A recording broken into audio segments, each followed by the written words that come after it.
అమరావతిలో క్వాంటం భవనాన్ని ఐకానిక్ టవర్గా తీర్చిదిద్దాలని ప్రభుత్వం నిర్ణయించింది. ఇందుకు అనుగుణంగా అమరావతి క్వాంటం కంప్యూటింగ్ సెంటర్ ప్రధాన భవనాన్ని 2 అంతస్తుల్లో నిర్మించేలా నిర్మాణ సంస్థ నమూనా సిద్ధం చేసింది. క్వాంటం కంప్యూటర్, వాటి నిర్వహణకు అవసరమైన ఇతర విభాగాలు ఎక్కడ ఏర్పాటు చేయాలో ప్రణాళిక సిద్ధం చేసింది. అమరావతిలో ప్రతిష్టాత్మకంగా ఏర్పాటు చేస్తున్న క్వాంటం కంప్యూటింగ్ సెంటర్ భవన నిర్మాణానికి ప్రభుత్వం ఇప్పటికే టెండర్లు పిలిచింది. ఈ నెలలోనే శంకుస్థాపన చేసేందుకు అధికారులు సిద్ధమవుతున్నారు. 2 అంతస్తుల్లో ఏర్పాటు చేసే ఈ భవనం మొదటి అంతస్తు 21,517 చదరపు అడుగులు, రెండో అంతస్తు 21,441 అడుగులు కలిపి మొత్తంగా 42,958.77 చదరపు అడుగుల్లో రూపుదిద్దుకోనుంది. అందుకు అనుగుణంగా నమూనా తయారైంది. గ్రౌండ్, మొదటి అంతస్తుల మధ్య సిబ్బంది రాకపోకలకు వీలుగా ఒకే స్ట్రెచర్ లిఫ్ట్ ఏర్పాటు చేస్తారు. టెర్రస్ కు చేరుకోవడానికి 2 మెట్ల మార్గాలుంటాయి. 2 మెట్ల మార్గాల్లో ఒకదాన్ని మాత్రం బేస్మెంట్లోని పంప్ హౌస్ ప్రాంతం వరకు ఏర్పాటు చేయనున్నారు. ముందు జాగ్రత్త చర్యల్లో భాగంగా అగ్ని ప్రమాదం సంభవిస్తే నీటిని వినియోగించుకునేందుకు నీటి శుద్ధి యూనిట్ ట్యాంక్ 1 ఏర్పాటు చేయనున్నారు. క్వాంటం పరిపాలనా భవనంలో laboratory, minimum escalation requirements lab, అనుబంధంగా పరిశోధన, అభివృద్ధి వంటి కీలక విభాగాలు ఉంటాయి. వాటితో పాటు పరిపాలనా కార్యకలాపాల గదులు, వర్క్ స్పేస్లు, సమావేశ మందిరం, మెకానికల్ ఎక్విప్మెంట్ కోసం ప్రత్యేక గదులు ఏర్పాటు చేస్తారు. పరిశోధన కార్యకలాపాలకు ఇబ్బంది లేకుండా సందర్శకులకు అవగాహన కల్పించేందుకు వీలుగా గ్యాలరీ ఏర్పాటు చేయనున్నారు. కనికట్టేం లేదు, కళ్ల ముందు కనిపిస్తోంది. ప్రపంచ స్థాయి రాజధానిగా అమరావతిని తీర్చిదిద్దాలనే రాష్ట్ర ప్రభుత్వ సంకల్పానికి అన్ని కలిసొస్తున్నాయి. అప్పట్లో రాజధాని కోసం అడగ్గానే స్వచ్ఛందంగా 34,000 ఎకరాల భూములు ఇచ్చిన అమరావతి రైతులు ల్యాండ్ పూలింగ్ 2.0లో మరో 16,000 పైచిలకు ఎకరాల భూములను ఇవ్వడానికి కూడా సిద్ధమవుతున్నారు. అవసరమైతే 3.0కి కూడా తాము రెడీ అన్నట్టుగా రైతులు ఉండడంతో ఆకాశమే హద్దుగా పరుగులు తీస్తోంది రాజధాని నిర్మాణం. చంద్రబాబు సారథ్యంలోని కూటమి ప్రభుత్వం మరో కీలక నిర్ణయం తీసుకుంది. రాజధాని అమరావతి ప్రాంతంలో 2వ విడత ల్యాండ్ పుల్లింగ్ కు రాష్ట్ర కేబినెట్ ఆమోదం తెలిపింది. మరో 16,000 ఎకరాలు సేకరించాలని నిర్ణయించిన ప్రభుత్వం దానికి సంబంధించిన ప్రక్రియపై కసరత్తు మొదలుపెట్టేసింది. మొదటి దశలో రైతుల నుంచి 34,000 ఎకరాలు సమీకరించిన ప్రభుత్వం 2వ దశలో మరో 16,000 ఎకరాలు సేకరించబోతోంది. ల్యాండ్ పుల్లింగ్ కి CRDA త్వరలోనే నోటిఫికేషన్ విడుదల చేయనుంది. ప్రభుత్వ భూమి, రైతుల నుంచి తీసుకున్న భూమితో కలిపి మొత్తం 74,000 ఎకరాల్లో పరిపూర్ణమైన రాజధాని నిర్మించాలని లక్ష్యంగా పెట్టుకుంది ఏపీ సర్కార్. 2వ విడత భూ సమీకరణకు సంబంధించి 7 గ్రామాల్లో భూసేకరణ చేయనుంది. వైకుంఠపురంలో 3,361 ఎకరాలు, పెద్దమద్దూరులో 1,145 ఎకరాలు, ఎండ్రాయిలో 2,166 ఎకరాలు, కర్లపూడిలో 2,944 ఎకరాలు, వడ్డమానులో 1,937 ఎకరాలు, హరిశ్చంద్రపురంలో 2,428 ఎకరాలు, పెదపరిమిలో 6,513 ఎకరాల భూ సమీకరణకు ప్రభుత్వం రంగం సిద్ధం చేస్తుంది.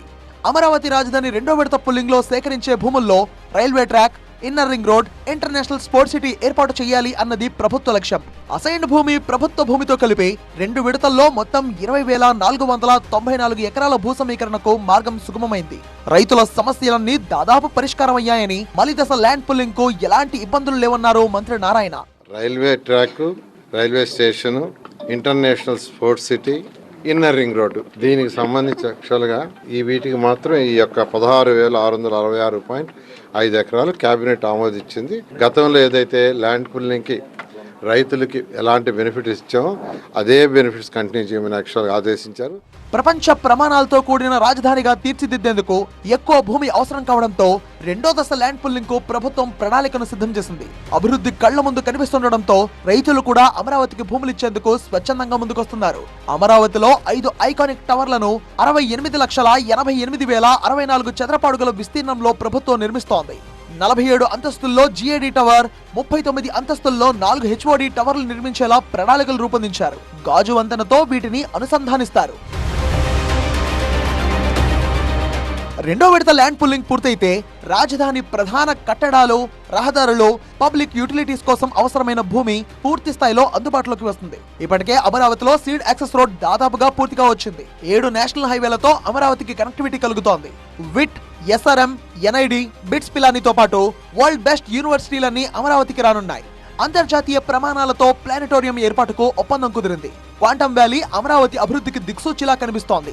ఇది గానీ పూర్తయితే అమరావతికి అంతర్జాతీయ గుర్తింపు లభిస్తోంది. హైదరాబాద్ కు ధీటుగా అమరావతిని నిర్మించాలంటోంది ఏపీ సర్కార్. సుమారు 90 కిలోమీటర్ల ఇన్నర్ రింగ్ రోడ్, 190 కిలోమీటర్ల ఔటర్ రింగ్ రోడ్ నిర్మాణం ఆ టార్గెట్ లో భాగమే. ఇవి కాక 360 కిలోమీటర్ల ట్రంక్ రోడ్లు, 1500 కిలోమీటర్ల రోడ్ నెట్వర్క్ ఏర్పాటు చేస్తున్నారు. దేశంలోనే రద్దీగా ఉండే విజయవాడ రైల్వే స్టేషన్ అమరావతికి 10 కిలోమీటర్ల దూరంలోనే ఉన్న భవిష్యత్ అవసరాల కోసం నంబూరులో మరొక రైల్వే స్టేషన్ నిర్మిస్తున్నారు. ఇప్పటికే 25,000 కోట్ల రూపాయల పెట్టుబడులను ఆకర్షించింది అమరావతి. మరో 40,000 కోట్ల రూపాయల పెట్టుబడులకు ఎంఓయూలు చేసుకుంది. వచ్చే 3 ఏళ్లలో 51,000 కోట్ల రూపాయల పనులు పూర్తి కాబోతున్నాయి. డబుల్ ఇంజన్ సర్కార్ ఉండడంతో కేంద్రం నుంచి పూర్తి సహకారం లభిస్తోంది. భవిష్యత్తులో రాజధాని నిర్మాణం అంటే అమరావతిని స్ఫూర్తిగా తీసుకుంటారంటోంది కేంద్రం కూడా. డీటెయిల్డ్ ప్లాన్ తోటి ఒక కొత్త క్యాపిటల్ కట్టడం అనేది సామాన్యమైన పని కాదు. కానీ దానికి ఒక సైంటిఫికలీ కన్సల్టెంట్స్ తోటి ప్లాన్ చేసి మొదలుపెట్టిన ఈ అమరావతికి financial support, financial sector support ఉండాలనే ఆ దృష్టితోటి ఇవాళ 15 ఫైనాన్షియల్ ఇన్స్టిట్యూషన్స్ ఒకే దినం వచ్చి ఫౌండేషన్ స్టోన్లు వేశారు. అండర్ గ్రౌండ్ డ్రైనేజీలు, వాటర్ పైపులు, విద్యుత్ లైన్లు, కమ్యూనికేషన్ లైన్లు, ఇలా ప్రతి ఒక్కటి అమరావతిలో ప్లాన్ ప్రకారం జరుగుతోంది. అందుకే కేంద్ర ప్రభుత్వ రంగ సంస్థలు కూడా అమరావతికి క్యూ కడుతున్నాయి. 2028 మార్చి కల్లా అమరావతి నిర్మాణాన్ని పూర్తి చేయాలని లక్ష్యంగా పెట్టుకున్న ప్రభుత్వం పనులన్నీ పరుగులు పెట్టిస్తోంది. అయితే రెండో విడత ల్యాండ్ పుల్లింగ్ తో అమరావతి క్యాపిటల్ కి పరిపూర్ణ రూపం రాబోతోంది.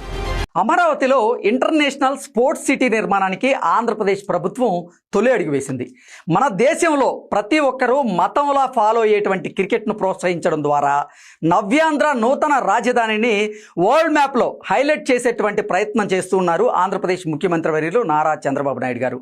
మాజీ క్రికెటర్, టీమిండియాలో వికెట్ కీపర్గా సేవలందించినటువంటి ఎంఎస్కే ప్రసాద్ ఆధ్వర్యంలో అమరావతి ఇంటర్నేషనల్ క్రికెట్ అకాడమీ ఏర్పాటు కాబోతోంది. ఈ